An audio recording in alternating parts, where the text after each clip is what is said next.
ভগবানপুর ১ নম্বর ব্লকের চণ্ডীপুর বিধানসভার বিভীষণপুর অঞ্চলের পূর্ব বিভীষণপুর হরি মন্দির প্রাঙ্গণে অনুষ্ঠিত হল ৩১তম বর্ষের কোজাগরী লক্ষ্মী পুজো ও শীতলা মায়ের পুজো।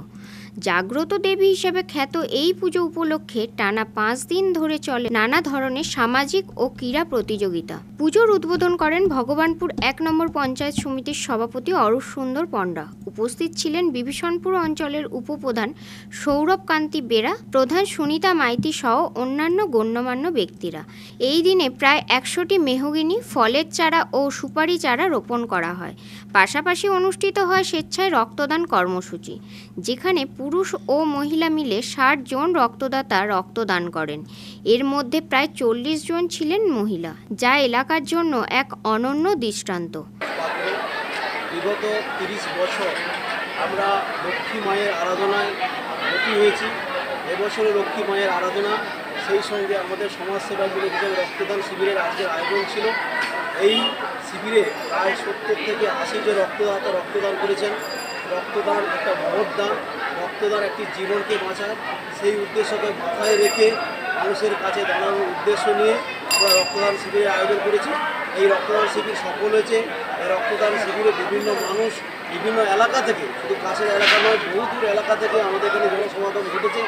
আমাদের পুজো সুসম্পন্ন হয়েছে এবং আমাদের এছাড়া লক্ষ্মী মা ছাড়া আমরা শীতলা মায়ের আরাধনায় ব্রতী হয়েছি। আজকে তার অন্নপ্রসাদের আয়োজন করা হয়েছে। যে অন্নপ্রসাদের ব্যবস্থা এখনও চলছে। প্রায় ৩,০০০ মতো লোক আমাদেরকে লোকেদের কাছে অন্ন তুলে দিতে পেরেছে। রক্ত সংগ্রহের দায়িত্বে ছিল তমলুক জেলা হাসপাতালের ব্লাড ব্যাংক। রক্তদান কর্মসূচির উদ্বোধন করেন পূর্ব মেদিনীপুর জেলা পরিষদের সভাধিপতি উত্তম বারিক। এদিন ইস্কন মায়াপুরের মাতাজিদের দ্বারা অনুষ্ঠিত হয় ভক্তিমূলক আসর। শীতলা মায়ের অন্নপ্রসাদে প্রায় ১৬০০ ভক্ত অংশগ্রহণ করেন। সামাজিক দায়বদ্ধতার অংশ হিসাবে ক্লাবের পক্ষ থেকে ১০০ জন দুস্থ মানুষের হাতে বস্ত্র বিতরণ করা হয়। ক্লাবের সভাপতি জয়দেব পাত্র, সম্পাদক স্বপন কুমার সামন্ত, কোষাধ্যক্ষ প্রদীপ বেরা ও অন্যান্য সদস্যদের উদ্যোগে সম্পন্ন হয় এই অনুষ্ঠান। বর্তমানে এই ক্লাবে ১৩০ জন সক্রিয় সদস্যা রয়েছেন, যারা সারা বছর ধরে বিভিন্ন সামাজিক ও মানবিক কর্মকাণ্ডের সাথে যুক্ত থাকেন। আজকে এই বিভীষণপুর নিউ তরুণ সংঘ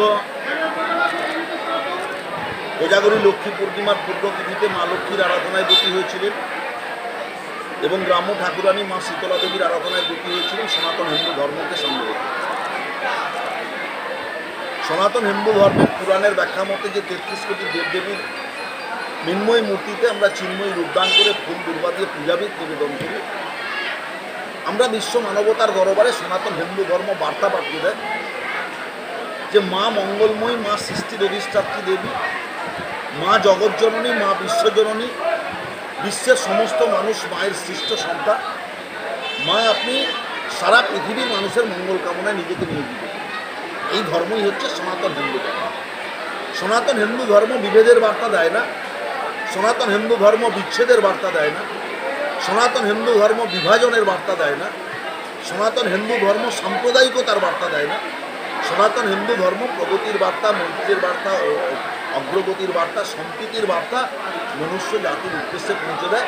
আর নিউ তরুণ সংঘের কর্মকর্তা বন্ধুরা সনাতন হিন্দু ধর্মকে রীতিনীতি মেনে সেই কাজটাই করে চলেছে। আজকে মধ্যাহ্নে তারা সকালে রক্তদান শিবিরের আয়োজন করেছিল, মধ্যাহ্নে অন্নপ্রসাদ বিতরণের ব্যবস্থা রেখেছে।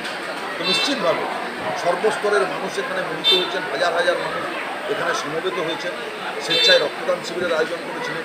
এখানে হিন্দুর রক্ত হিন্দুর শরীরে প্রবেশ হবে না মুসলমানের রক্ত হিন্দুর শরীরে প্রবেশ করানো হবে, এ কথার উত্তর কিন্তু কেউই দিতে পারে না। তার কারণ রক্তের কোনো ধর্ম হয় না, রক্তের বর্ণ লাল। নিউ তরুণ সংঘের কর্মকর্তা বন্ধুরা মানুষের উদ্দেশ্যে সেই বার্তা। রঞ্জন মাইতির রিপোর্ট, খবর BCBS।